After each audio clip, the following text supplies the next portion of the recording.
So here's the question. Is pornography a sin? Well, let's take a look at that. You are watching the Beyond Sunday podcast.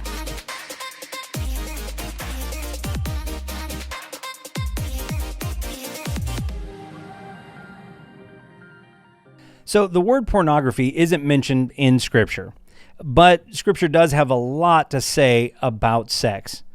But to get us started, let's take a look at what pornography is. We may think that it's videos or photographs, things in magazines or on websites that show nudity or sexual acts. And it can be that, but it's actually something broader than that. Pornography is, in fact, any material that's designed to stimulate arousal or erotic thoughts. And this can cover a broad range of different activities and materials. And surveys tell us a lot about our attitudes as a nation towards pornography. In fact, 71% of adults have viewed pornography in their lives, and the number of people viewing pornography is increasing, both in men and women, married and single. So this isn't a single guy issue or anything else. This is across the spectrum. This is all of us. 43% of people surveyed in 2018 said that pornography is morally acceptable. That's almost half of us. Over 90% of teens and young adults discuss pornography in either neutral or positive tones.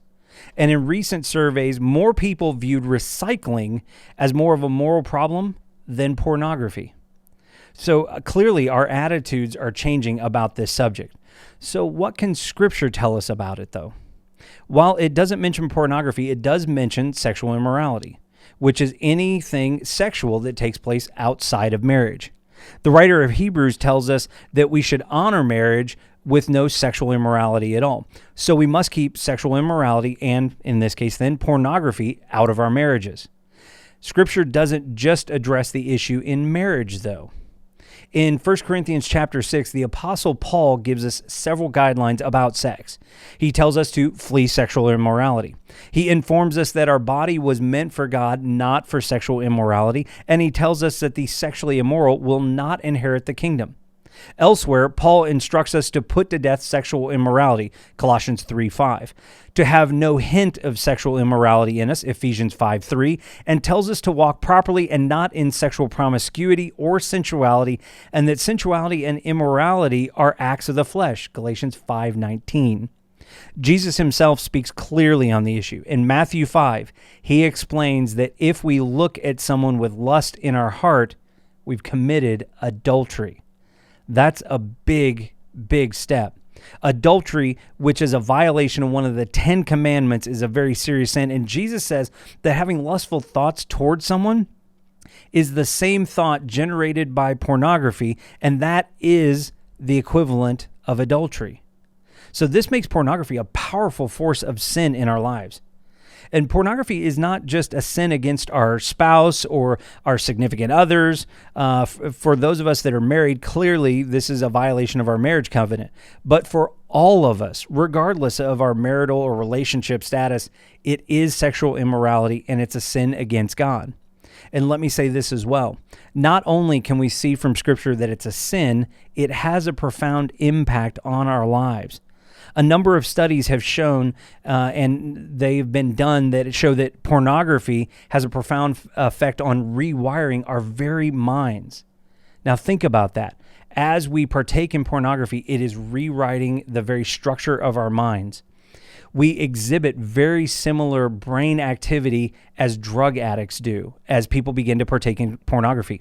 It has been linked to sexual violence. As a matter of fact, most occurrences of sexual violence, the individual had a habit of viewing pornography. It also contributes towards social isolation. It changes our attitudes towards sex and may damage our ability to seek actual personal face-to-face intimacy. It increases depression and anxiety, and it erodes our ideas of faithfulness in relationships. We may also believe, maybe, that porn doesn't really hurt anyone else. These seem to be willing participants. So aside from the harm it does to our own minds and our lives, it does harm those who are in pornography. People are exploited, they're abused, and it impacts their souls as well. It is vital that we understand the power that pornography can have over us and the impact it can have on us. But there's good news and hope for anyone being tempted or being consumed by pornography. If we seek God, He will give us the means to resist and help us to avoid the trap of pornography. This one subject has such a profound effect on so many. And I hope that we will take seriously the threat and the danger it poses to all of us. No one is exempt. But for now, that's what I know.